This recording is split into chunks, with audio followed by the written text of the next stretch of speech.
Wow. Okay. If that would have been my first time out shooting, I probably would have been okay with it. I would have been okay with it. But the fact that I had such a great experience the first time. Time to regroup here.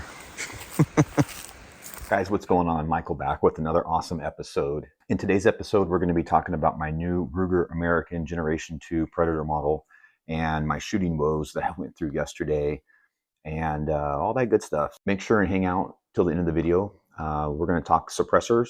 We're going to kind of go over why I think what happened. Now, I did do 3 things to this gun in between the first time I shot it and when I shot it yesterday. And if you guys will remember the first video, I had a really good time, and I was really impressed with the results I was getting out of this gun. Not so much this time. So the 3 things I did, the first thing I did was mount a cant level here, and you'll see more of that in the video here shortly. The second thing I did was I pushed the scope back about 1/4 inch. So, I had to loosen it and then bring it back and then retorque it, re-level it. The other thing I did is I made an adjustment to the trigger, and I backed that all the way out pretty much. So it's probably right around 3.5 pounds, right in that ballpark somewhere. And to do that, it requires disassembling the weapon and removing the barrel from the chassis and then torquing the screws back down. So those are the 3 things I did. One of them, or something happened in between there that was pretty detrimental, as you guys will see here. So let's jump into it. And like I said, at the end of this, we'll go over what I think was going on, and we're going to talk about suppressors. All right, folks, out here in the woods, I'm at a new shooting location. I never shot here before. This is not ideal where I really wanted to be. The spot I had picked out, there was already a gentleman there shooting. That place would have been really good. I could have punched out to 300 yards, but I don't know. We might hit it on the way back out or whatever. But I found this spot here, and I got a little alleyway here in the woods. And maybe you can see my target. Yeah, it's right there on that stump, right in the center of the screen. We're just over 100 yards here. What I'm going to do is I'm going to shoot probably 5 groups of 3, probably before I even move the dial on the scope. Just so I can get a nice roundabout idea where I'm at. So, well, let's give it a shot. All right, guys, I got the 129 grain Hornady American Whitetail, and I think that's pretty much what we're going to be dedicating our shooting to today with this ammunition. I had pretty good luck on my first outing. The groups were the tightest out of the 3 rounds that I tried. So, let's see what we can do. Okay, can't see where I hit.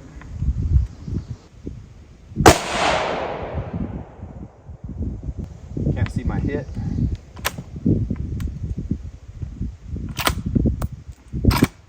Last one, and we'll go down and check. I don't feel as stable today for some reason. It's almost like I can see the crosshairs doing this a little bit.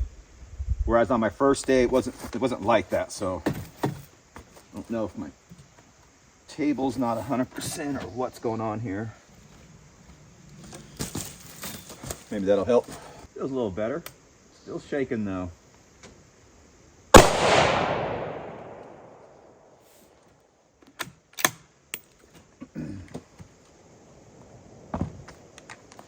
All right, let's go check the damage. All right, getting back in here. It's really nice and shady and cool right in this spot, and there's like a little creek running right here.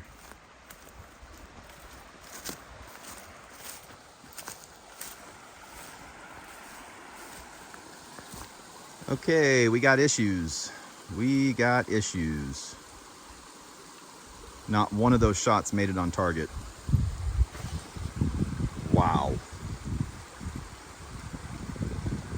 Wow. Okay. What the hell?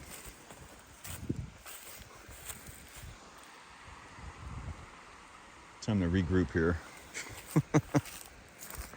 So I've got a target at about 50 yards right now. I put one in between the 2. Problem is I got a tree right beside it, so I got to shoot next to this tree. I'm just going to shoot it and see what happens here. Got to go down and take a look. Yeah, I think that's what oh wait, no. Okay, there we go. Way over here. Way over there. Weird. Okay, we're going to do a couple more at this range. All right, guys, so I did 2 shots into the one at 50 yards, and it came out to be close to 6 MOAs off. That's perplexing to me. I don't know exactly what happened. I don't know if retorquing this did something, or when I moved it, or if it got jarred or something. It's not really making me have the warm and fuzzies inside. So I brought it over, 6 MOAs, shot again. I'm talking roughly MOAs. My scope's done in 1/8 inch increments. So I brought it over, did one more shot at 50 yards, and it was about 1 inch off, too far, so I went 1 inch back. It was a little bit, still a little bit low, consistently a little bit low, but that's at 50 yards. It should be a hair low at 50 yards, so we're gonna switch back and go back to the 100 yard and see if I can get it on paper at 100 yards. So looks like we're a little low left. So I'm gonna do 3 more, or 2 more. Look, low center. I'm not really getting good grips. I'm not feeling it. It's just, it seems a lot shakier today. I don't know why. I don't know, man. I'm all over the place today. Let's go take a look at what happened there. Oh, it's a little better than I thought. A little better than I thought. So it's not sub MOA. Actually, we're gonna do another group here, and that'll give us a good average. And then maybe I'll jot down here and get one of these. But I'm feeling better now. I'm gonna try to support the table a little bit better because I'm shaking all over the place. All right, I put a couple more in her. I think I did 4 more rounds. It was the end of the box, so and I brought a fresh target. I'll hang up here so we can see what we got. All right, there we go. There we go. So we got 2 that hit bullseye right in the center. And then we got this and we got this. I really can't do any scope adjustments with that kind of pattern. Like if you take the average, it's kind of right where I wanted. I wanted about 1.5 inches high at 100 yards. Looks like the windage could come over a hair more, but we're gonna do another group and not gonna touch the scope and see where we're at. So yeah, I mean, it's not crazy, but I'm not shooting as near as good as I was the first time out. And I don't know what it is. I just can't get the crosshairs to quit shaking. Like they're just vibrating, like a really, really high frequency vibration that I'm getting in my crosshairs. And I don't know if it's just me. I didn't eat a good breakfast this morning, but I don't feel shaky. I don't know. So shooting up there, you can see the back of the truck. The good old Cummins. We're gonna have a little fun while we're waiting for this barrel to cool down. It's my 19X. This is, in my opinion, and a lot of people's opinion, the best Glock ever made. I love this gun. This is probably my favorite gun out of my collection. I don't know, it's just something about it. I just love it. So I've got a cheap red dot put on it. I got the metal upgraded sights put on it, which don't work now because of this, but whatever. Got an O light on the bottom. Got a nice little custom wrap for it. And pretty much other than that, it's all stock. So see if we can hit my little metal target here.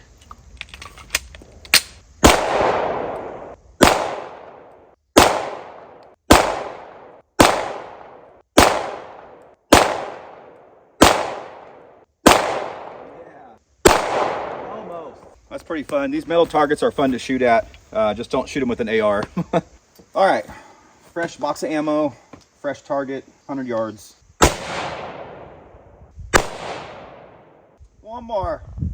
Scope's feeling a little more stable now. It's not vibrating as much. It's moving around a little bit, but I got it more stable.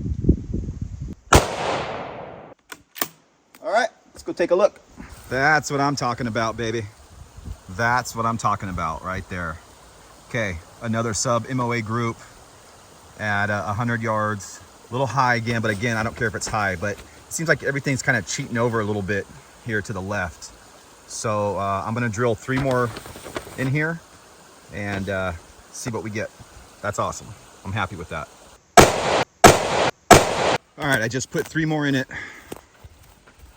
Walking back out here, getting my exercise today.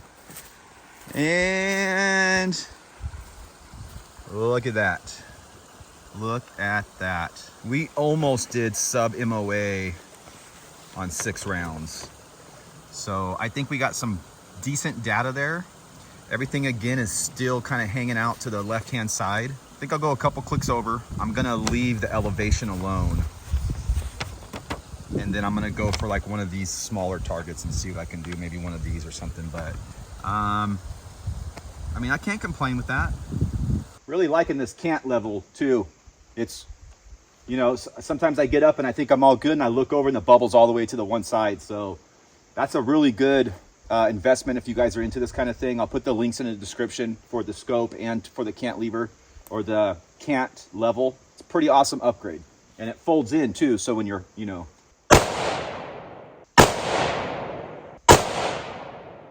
I don't know, I didn't feel too good about those shots. All right, folks, I'm starting to get a little discouraged here. I don't know what's going on. I don't know if I'm getting my barrel too hot or what, you know. I already came down here and checked the first group. We're gonna check out the second group.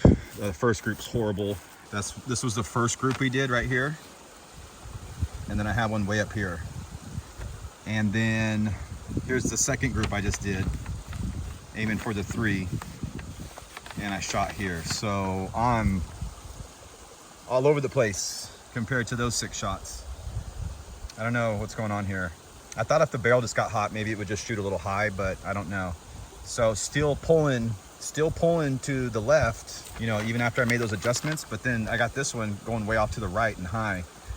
And then this one was still left. So boy, this is difficult. We're gonna give it a couple more shots with these down here. I don't know. If you guys can post down in the comments below about barrel temp and what it does and all that good stuff, that'd be awesome. All right, guys, about to do my last 2 shots here. Just not having that good of a day. And I don't know, honestly, I don't know what's going on. I don't know if it's the wind down in there or whatever. I don't think it's the wind. I don't know. So my groups aren't as tight as they were my first time out. Let's do these last 2 on a fresh target. See where we're at, and we're gonna call it a day.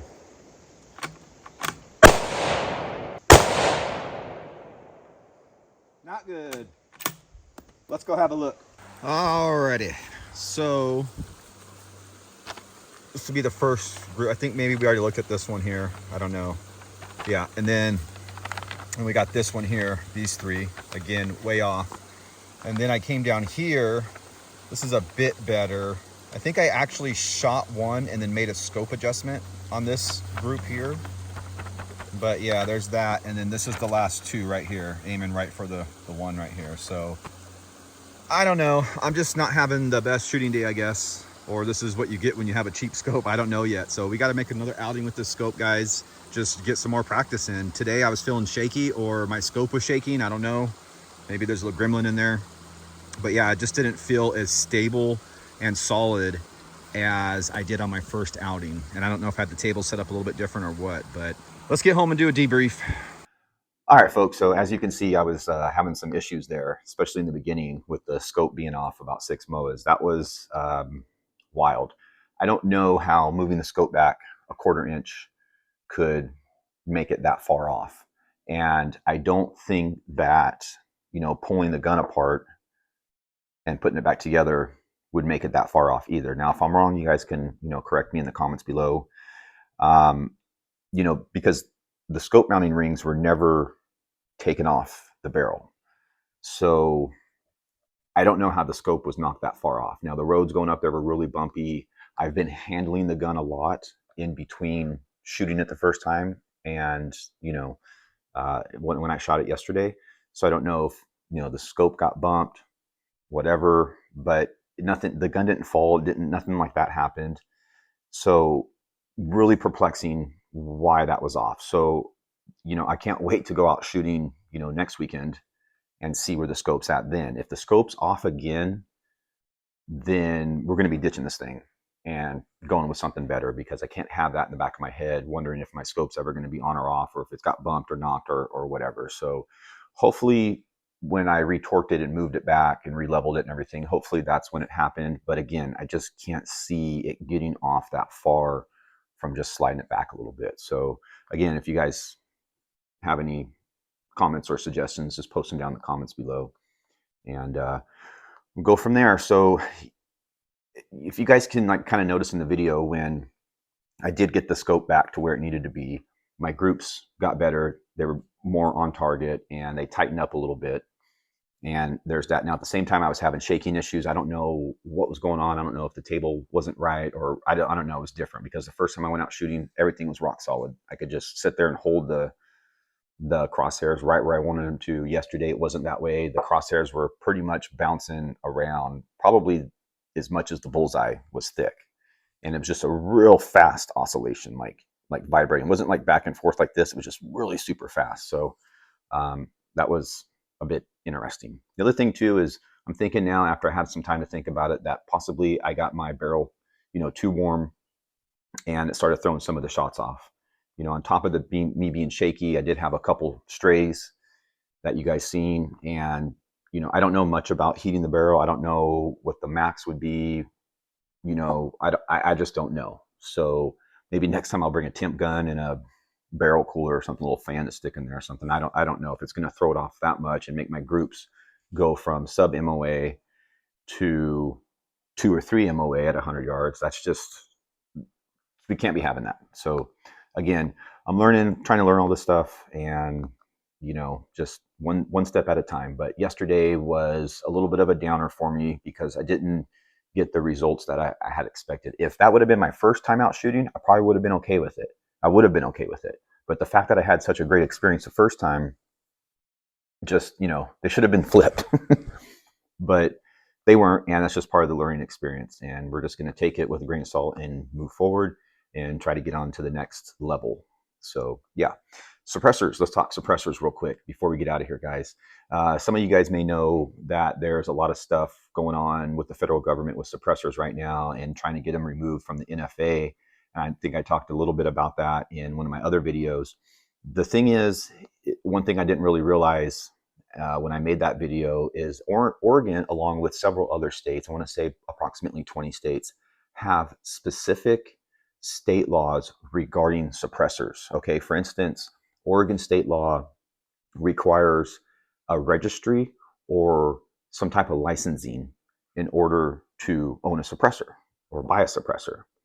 Okay, so if suppressors get knocked off the NFA, which is what a lot of gun advocates are fighting for right now, then suppressors could automatically just become illegal in Oregon. And I know that sounds kind of weird, where we think that we're getting something great from the federal government, but because of these state laws, the way they're written, there's no licensing and there's no registration on a state level for suppressors in Oregon and these other states. And if you guys think for a minute that a blue state is going to rush out and pass a Pro 2A gun law, you're on another planet, because that is just not going to happen here in Oregon. They're working the opposite way to try to take our gun rights away from us. So they're not going to give us more gun rights. Part of me is a little concerned with that. Honestly, what I think is going to happen is, well, I don't even know. What I think might happen is they might remove the tax stamp. And if they do remove the tax stamp and keep them on the registry, then we're all still good. Then we can go buy suppressors here in Oregon without paying the $200 tax stamp. The issue I have with it is if they were totally removed. If they were totally removed, then we probably wouldn't be able to purchase them here in Oregon. So I can't predict the future. All I can say is that I'm getting a little antsy about the suppressor and getting a little nervous about it, just like with everything, all the other gun laws that they have or they're trying to pass here in Oregon. So I might go out this week and purchase a suppressor I've been looking at, just pay the $200 tax stamp and just be done with it. And then that way, I will have purchased it legally if any of this stuff goes through.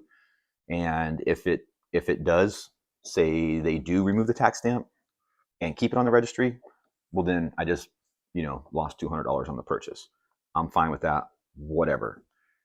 If they get totally removed from the NFA and the registry and you can't buy them in 6 months from now, then I'll feel really good about my purchase. So, it's not that bad of a deal.